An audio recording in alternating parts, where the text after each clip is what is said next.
Hi everybody, this is Jerry Baker, and this is going to be a review of the 2016 Hobie Outback. Now I've had this kayak for about two and a half months now. I've done quite a bit of fishing out of it, so I have a pretty good idea of some of the features that I really like and some of the things I think Hobie can improve on. Now before we move on in this video, if you want to see a complete overview of this kayak, all the features of it from bow to stern, just click on this link up here and it'll take you to my overview video of the 2016 Hobie Outback. Now first off, one of the questions I've been getting asked a lot since I've had this kayak is how stable is it? Well, first off, you know, going through any choppy water, sitting down in the kayak, no problem. This kayak is very stable. It's 33 inches wide, so it's going to feel really comfortable out in the water, even if you have a pretty good chop on the water. Now, in terms of standing, I'm 5'11", about 185 pounds, and I consider myself to be fairly athletic. So for me personally, I don't have any issues standing in it. Now, I wouldn't be standing in this kayak in some choppy water. Most of the times when I'm going to be standing in this kayak, the water's going to be pretty calm or with a light chop on it. I wish that it was a little bit wider because I prefer to spread my feet out a little bit wider. I think I'd be a little more comfortable, but 33 inches wide, this kayak, for most people, you'll definitely be able to stand and fish in this kayak. Now, one of the great features about this kayak is the seat. This seat is amazing. Now, I'm coming from a kayak that really didn't have much of a seat, so there was almost anything was going to be an improvement on that seat. But this Vantage CT seat that they've got in this 2016 Hobies, which I believe they started putting them in the 2015 Hobie Outbacks, is a great seat. It's very comfortable. It's got 4 different adjustments. You can adjust the lumbar, the recline in it. You can adjust the height of the seat. It's a really comfortable seat, and I've been out fishing for 3 to 6 hours and haven't had any issues in terms of a discomfort. Now I will say the seat, I usually keep my seat in the high position. It's got 3 height positions, low where you're basically all the way down the middle, and then the high position. I keep my seat in the high position. Now if I was fishing in the ocean and it was pretty choppy, I'd probably lower that seat down to try to cut through the wind a little bit better and maybe give it a little bit more stability. But most of the time I'm fishing in this kayak, I'm going to be on reservoirs and lakes, and so I'm always going to keep it in the high position. Plus, when you're in the high position, that's the position you want the seat to be in when you go to stand up and sit down. That's going to make standing and sitting a lot easier. But overall, this seat is a wonderful seat. Now, one of the main reasons people buy the Hobie Outback is the Mirage Drive. The Mirage Drive is great. It's really smooth, really easy to pedal. I can cruise at 3 to 4 miles an hour really easy. If I need to get somewhere quickly, I can get into a sprint and get in that 5 to 5.5 miles per hour without any issues at all. So the pedals are great. As for the fins, a lot of people wonder if you should get the turbo fins. The stock fins that come with the 2016 Hobie Outback, for my use out in these reservoirs and small lakes, I think they're efficient enough. I don't really think I'll need to upgrade to the turbo fins. However, like I mentioned earlier, if I was fishing out in the ocean, I'd probably want to put the turbo fins on just so I can get a little bit more fishing in, go out a little further, and get to that spot a little quicker, and then get back a little quicker. It'd probably help out with the larger chop out in the ocean, and also some of the wind you might encounter out in the ocean. So if I was fishing out there, I'd probably go with the turbo fins, but for now, for how I'm fishing it, I'm going to stick with the stock fins that come with the 2016 Hobie Outback. Now moving on to the rudder, the stock rudder is a little small, but for me personally, I haven't had any issues to where I wish I had the larger rudder to be able to turn quicker. However, I believe the sailing rudder, the upgraded sailing rudder, would help in the tracking, because the Hobie Outback, I'd probably make more adjustments than I need to when I'm trying to go straight. And I think the larger sailing rudder, upgrading to that will cut down on how many adjustments I would have to go when I'm just trying to pedal straight, and really help the tracking on the kayak. So, the upgraded sailing rudder, the larger sailing rudder, I believe it's only about $35, and it's a really easy install. So it's probably going to be one of those things I'll put on the kayak in the future. If the rudder was $100, I probably wouldn't do it. But at that price point, it's probably worth the upgrade to upgrade to the sailing rudder. Now, one other feature I really love about the 2016 Hobie Outback is the Lorentz Ready system. That's basically their fish finder installation system that's already built into the kayak. It basically, you've got some built-in holes and watertight grommets to allow you to easily install your fish finder. Now, I chose to go with the Lorentz Elite 5 HDI. There was a Gander Mountain next to me that was closing. It wasn't going out of business. They were just closing that store, and they were moving to a new store. And so luckily, not only was the Elite 5 HDI on sale, they also had another 35% off of that. So I got a really great deal on this Lorentz Elite 5 HDI. So together with the Hobie Fish Finder installation kit, it took me about 35 to 45 minutes. That Hobie Fish Finder installation kit comes with the battery charger, everything to install the fish finder and the battery to the kayak. So together with that and the Lorentz Ready system, like I said, it was really easy to install, and it took me about 35-40 minutes to install.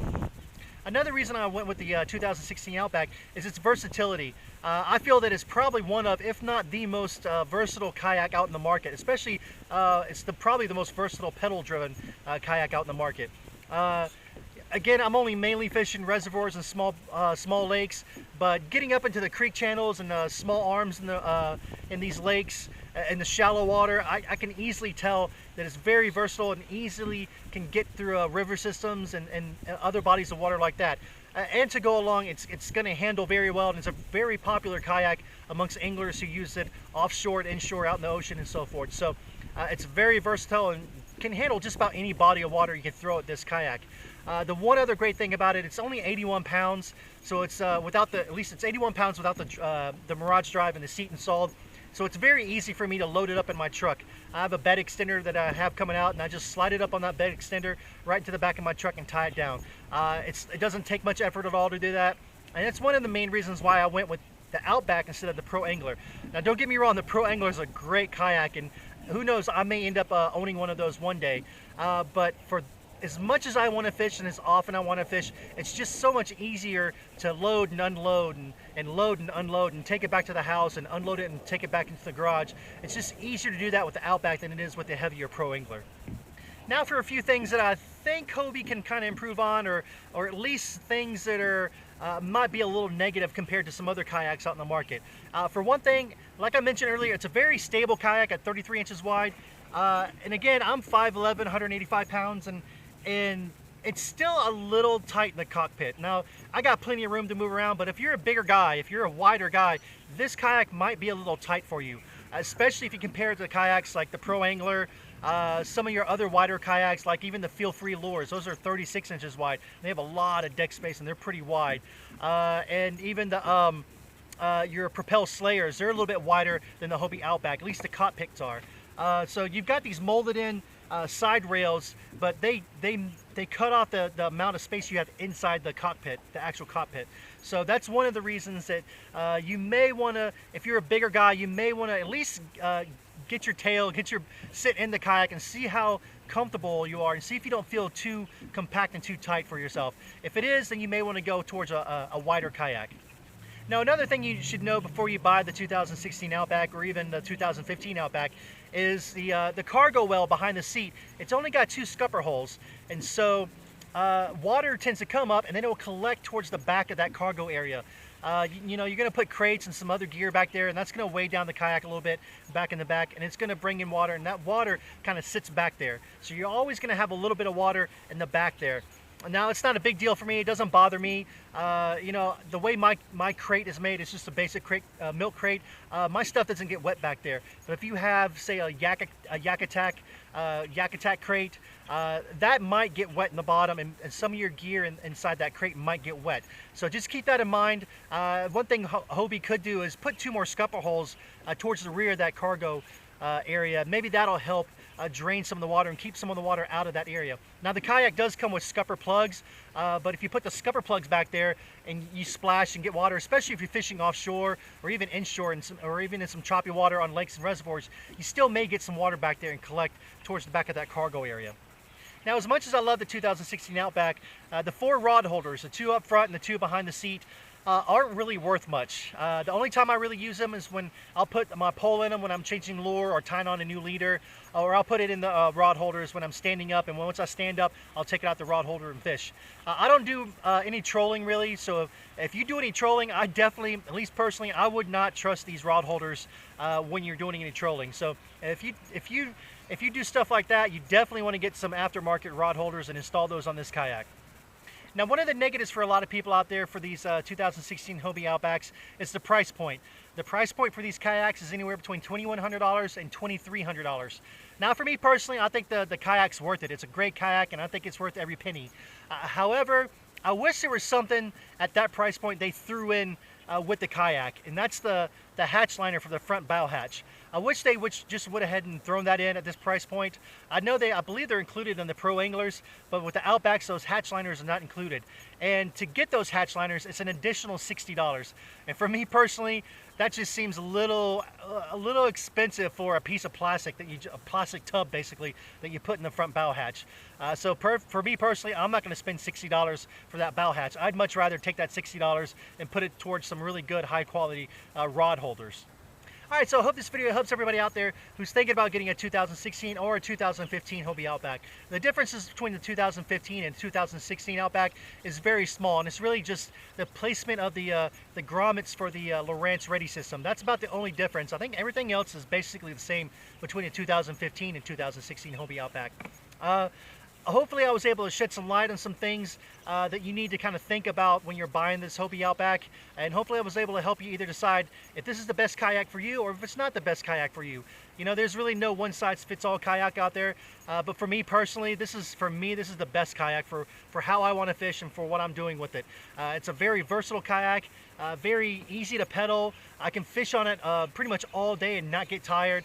And the great thing is too, it's still pretty easy for the size and the weight of this kayak. It's really easy to transport on and off the water and get back in the garage and back in my truck and so forth. So anyways, I hope you liked this video. If you have any questions about this kayak, just feel free to drop those down in the comment section below. If you like this video, please give me a thumbs up. If you want to see some more gear review videos like this video here, some more unboxing videos, and of course, some more fishing videos, please subscribe to my channel. Thanks for watching. Once again, this is Jeremy Baker. We'll talk to everybody soon.